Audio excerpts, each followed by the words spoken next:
Football with Farhan and Moj brought to you by Chambers of Commerce Group Insurance and the West Coast Auto Group. Time now to welcome in our weekly special guest. Marc Ross from the NFL Network joins us, an analyst and former NFL front office executive. Marc, thanks so much for doing this. Sure, my pleasure. Let's start with the Kansas City Chiefs. It seems to be the topic du jour. And when you look at this team, so many similarities to a year ago. They made some improvements along their offensive line. Why has it gone so bad so quick? Well, when you win the Super Bowl, everybody is gunning for you, and it's hard to maintain that level. That's why you don't see repeat champions. And even though we got the great Patrick Mahomes, and we'll be on top for a while, that's great in theory, but you always have to get better. And how do you get better when you're the Super Bowl champs, from 2 years ago? And then last year we saw the flaws. We thought they rectified a lot of that with all the offseason moves that they had, as far as trading for Orlando Brown and signing Joe Thuney and drafting young guys on the offensive line. But they somewhat neglected all the other areas on the team, namely the defense. And that's been the major problem, where their defense has been struggling mightily, maybe the worst defense in the league, second worst defense in the league. So, it got to the point where it was almost the assertion okay, we can get down, we can always come back. We can get down and always come back. And that sort of mentality does not work, even for someone as great as Patrick Mahomes. And then you see, and Patrick kind of admitted this, he's pressing. He's trying to make 14-point plays every time. Even on the offensive end, where he thought the offensive line was solidified, they're struggling as well. And not a lot of balance there. They've been getting down, been pressing. Mahomes have been making a lot of turnovers. And I likened it the other day when I was on air to this is kind of how he looked at Texas Tech, and why there was so much varying degrees of evaluation about him, because he had spectacular plays, but he also had a lot of mistakes, and he tried to do too much. So, I think in all, the offense will be fine. Mahomes will kind of get better. Andy Reid will figure things out. But the defense is going to be a question mark, I think, for the rest of the year. Beyond that, though, do you get the sense that what happened in the Super Bowl, not only did Tampa Bay put a blueprint together on how to contain this offense and forcing them to be patient, not getting beat deep, but also did it take that aura of invincibility away, because they got blown out so bad in that game that coming into this season, teams didn't necessarily fear Kansas City the way they did previously? That's a good point, and you're 100% right. When people go into games already beating themselves, man, we cannot hang with these guys. But now they saw what happened, and saw it happen so spectacularly. They you know what? We can beat it. We can beat them too. Let's just hang in there. And here's the blueprint to how to beat them. And then also with that, when you're trying to get to the Super Bowl, you're kind of focused everything on that. Everybody's all in on that. Everybody's just building towards that. And then once you win, people got their own kind of agendas here and there, and going for this or money or fame and things like that. And you see a lot of distractions going on with Kansas City the last couple of years, and namely things that are going on with Patrick Mahomes and his family. I mean, when you got your own family out there with your mom tweeting and your brother doing TikToks and things like that, all those sort of things you didn't hear about when they were trying to get to the top.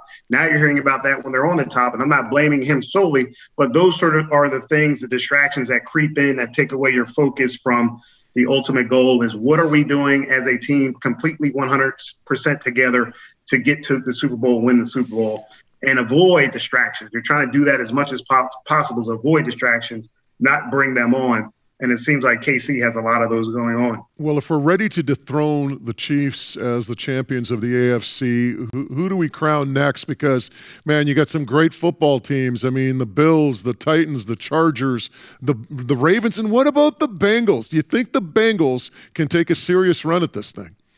Well, you mentioned who are we going to crown? Just which week? Because each week we've seen it's been this team's the best team in the AFC. Okay, wait a minute. Now they got beat. This team's the next team. They're playing the best. And I think we're going to see that to the rest of this year. I thought the AFC was really strong coming in.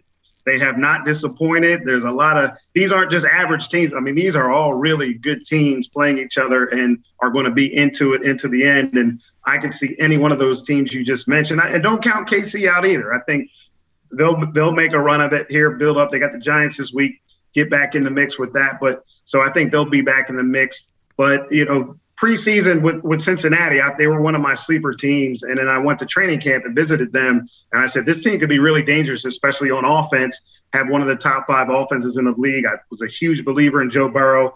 Jamar Chase was the best college receiver I had evaluated since Julio Jones and A.J. Green.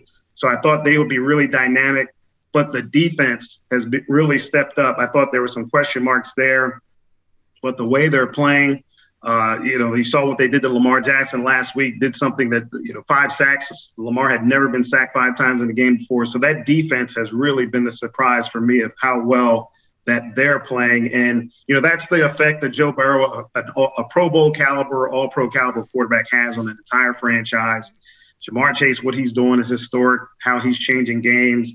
And this team is for real. This is not the same old Bengals. This team is for real. Well, I'm going to ask you to put your player personnel hat on right now. I mean, you did it with the Giants for many years. When you look at the Burrow to Chase combination, they are talking Montana to Rice, some people. Where do you see these guys, say, 5 years down the road? Why not? And that's but a lot of things could throw that off. The health, they've got to stay healthy. Joe Burrow's got to stay healthy. But that's what you're looking at. 2 young guys right now doing what they're doing, and you would think that was one of the reasons why I love the Jamar Chase there to Burrow, because they had already had that synergy at LSU. It was seamless when he got there to the Bengals. They don't have to work about anything. Communication, nuances. They already had that. And let's just go play, and they're doing that big time right now at a historic rate. So I would expect those guys to just keep getting better. That team getting better. They've got other players. The way they run the ball with Joe Mixon and Tyler Boyd's a heck of a player. T. Higgins, the offensive line has been solid. So if that team, they got a great young core, they'll keep growing together. In theory, things still have to go right. You always think they're going to do this, but then things could throw it off track. So, hopefully in theory, those guys keep building and growing together and put up those numbers. Tampa Bay still the team to beat in the NFC? Yeah, they're just rolling people. They're just so good, and their defense show that when they need to step up, they can step up. They still got big-time playmakers on that defense. They have the confidence. You just know going into the game, we got to score 30-plus to hang with them. And that's just hard for any team to sort of, this mentally going into a game knowing you have to do that. And there's just a lot of question marks about the other contenders in the NFC. And, Tampa by far is the class of their division, the class of the NFC. And, someone may come out of the woodwork in Green Bay, of course, with Rodgers, but now they've got the COVID situation going on there with Devontae Adams, and that seriously handicaps their chances, at least for a week. But just outside of that, Dallas, I think Dallas, again, this is not the same old Cowboys. I'm talking about the Bengals. This is not the same old Cowboys. Dak is legit. That offense is legit. Their defense, I don't think is top tier, but they have enough playmakers there to make plays during games. Dan Quinn has done an outstanding job with them. So, there's a couple other contenders, but I don't think they're in Tampa's class. Mark, final thing I want to ask you, and I know we're running over here, but just the NFL trade deadline's a week away. We hear so much about Deshaun Watson potentially getting moved. Usually this deadline is a very quiet event in the NFL calendar. How busy do you expect it to be? Not at all. It's funny. When I first got hired by the NFL Network, and I was on for a few days with the trade deadline, and I was telling the producers nothing really ever happens, but they build it up that all the speculation, but you have to do that for content. But for the most part with the Deshaun Watson, and I've said this from day one about this, and they keep wanting to talk about it, and the rumors that he's going to get traded. Today's the day. This guy's not going anywhere. There's just too many serious 23 charges against him that no owner is going to want to take that on. Number one, you can't just put your organization out on the line like that. Number two, what team has the draft capital to do that? Not many. Number three, who has the money to pay him? Not many. So when you put all those factors together, Deshaun Watson will be in Houston for a while. Mark, thanks so much for doing this. Enjoy week 8 of the NFL season. Thanks, Mark. Take care. My pleasure.